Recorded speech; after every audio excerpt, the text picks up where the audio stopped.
Wolfenstein Youngblood is a 2019 spin-off title in the long-running Wolfenstein series.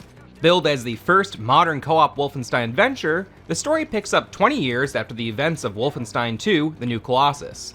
In the most recent string of Wolfenstein games, the Nazis won World War II.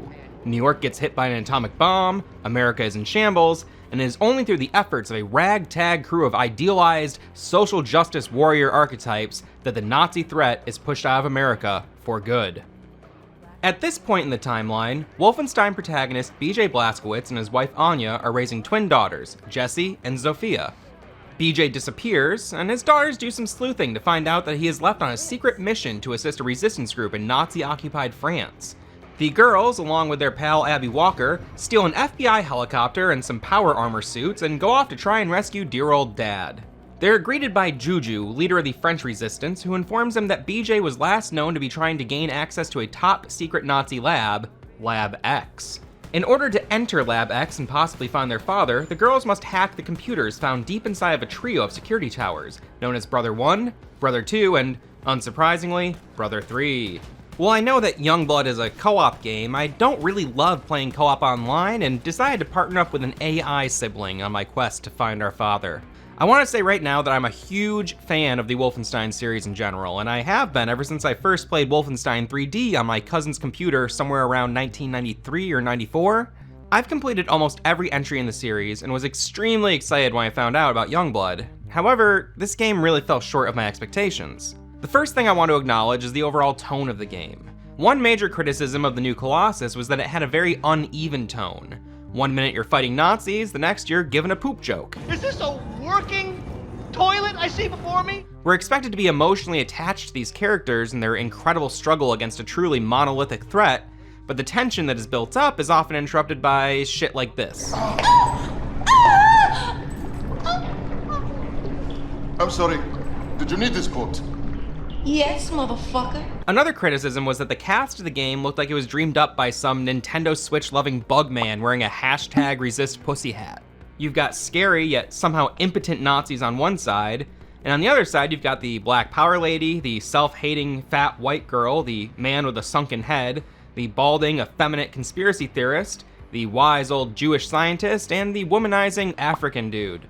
It was like they did a temperature check of the social climate at the time and tried their best to look progressive and inclusive, but I'd argue that forcing a bunch of exaggerated stereotypes into a game that's essentially a murder simulator isn't really going to do anything to better society. Regardless, I had a really great time playing the game, but maybe the inclusion of giant mommy milkers in the final cutscenes altered my judgment somewhat. I bring all this up because even though I think the New Colossus was at times an awkward attempt to appeal to PC culture, the tone in Youngblood is so jarring and so poorly balanced that I often felt secondhand embarrassment for the game. This starts pretty quickly too. The girls make their very first kill and go from being terrified and disgusted to uncontrollably guffawing at Jess getting Nazi brain in her mouth after a particularly gory headshot. This is the loop for these two, going from tense, emotionally scarring scenarios to laughing at one another like some sort of modern marketing team's reimagining of Beavis and Butthead. With this sticky wicket. Fuck yeah. Speaking of loops, that's all this game really is. You often have to literally loop through the same stages to level your character up to the recommended stats in order to take on some of the later areas of the game, but aside from the basic layout of the maps, the gameplay is extremely repetitive. Traverse an area, find loot, kill the infinitely respawning Nazis, and free hostages. While the maps do shake things up a little bit, once you actually enter the Brother Towers, you repeat the same exact actions every time, the only difference being the level of the enemies within the towers. The intro of the game features a sort of boss fight, as does the very end of the game, but everything else in between is a giant pile of samey mush. This samey mush has responsive controls and tight shooting, and I do love filling Nazis with bullets, but I think I finished the campaign out of spite more than anything. I can see how playing this with a friend would make the game a bit more enjoyable, but only because I'd have someone else around to make fun of how repetitive the gameplay is and how fucking stupid most of the cutscenes are.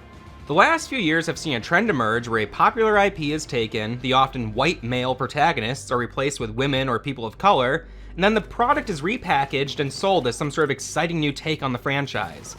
I don't really mind that process in theory, but all too often the resulting media is just a lesser version of the source material with a diversity sticker slapped over it. There are plenty of people who are not straight white men making things out there, new and original things that are definitely worth your time. Wolfenstein Youngblood felt like they took the core of the new Colossus, slapped 2 girls into the role formerly held by BJ Blazkowicz, and then removed any of the storytelling, level design, or ingenuity that made the previous Wolfenstein titles great. The whole thing feels like this weird halfling attempt at both a games as a service type game and an actual campaign, story-driven first-person shooter. If you're a hardcore Wolfenstein fan, pick it up on sale sometime, but I'd recommend any other game in this series over this one.